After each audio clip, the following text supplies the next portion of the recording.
Nous sommes à la convention républicaine ici à Cleveland, dans l'Ohio. Je suis avec Sergio Sanchez, délégué suppléant du parti. Merci de vous joindre à nous. Alors, quelle est l'atmosphère lors de cette convention pour notre public européen? Nous avons entendu des réflexions étranges sur Hillary Clinton, ses liens avec le diable, les patates dans l'Idaho. Que se passe-t-il? C'est toujours un cirque. Lors de toutes les primaires aux États-Unis, c'est le cirque des deux côtés, un cirque politique. Le verbe est très fleuri et c'est un euphémisme. Mais on s'y attend, ça fait partie du fonctionnement.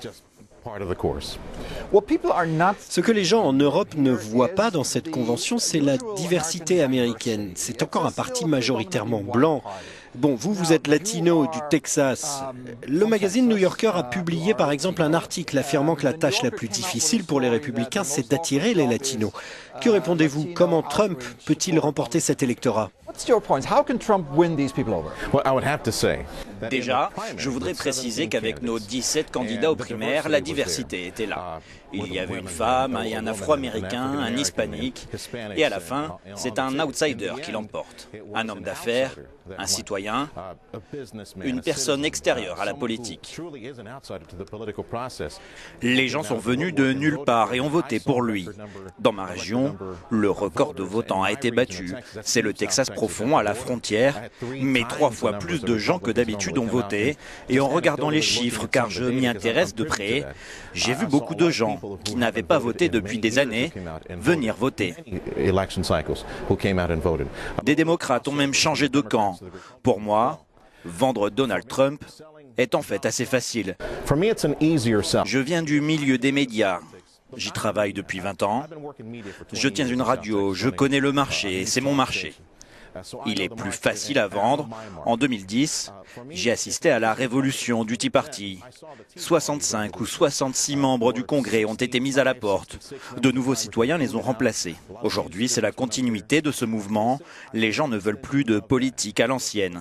Donc pour moi, c'est vraiment plus facile de vendre Donald Trump. Avant que Donald Trump unifie le pays, il doit faire l'unanimité dans le parti. Vous pensez qu'il va réussir? Oui, je le pense. Avec la nomination du gouverneur Pence en tant que colistier, c'est une décision très sage. Il fait justement partie de la révolution du Tea Party. C'est quelqu'un qui sait faire passer une législation, mais aussi travailler avec des gens qui ne pensent pas comme lui. Il pourra rallier à Trump ceux qui n'y croyaient pas, la base la plus conservatrice, celle du Tea Party. Le gouverneur Pence pourra apporter cela.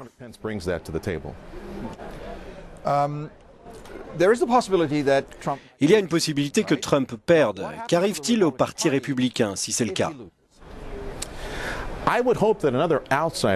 J'espère qu'un autre outsider courageux se présentera à l'avenir.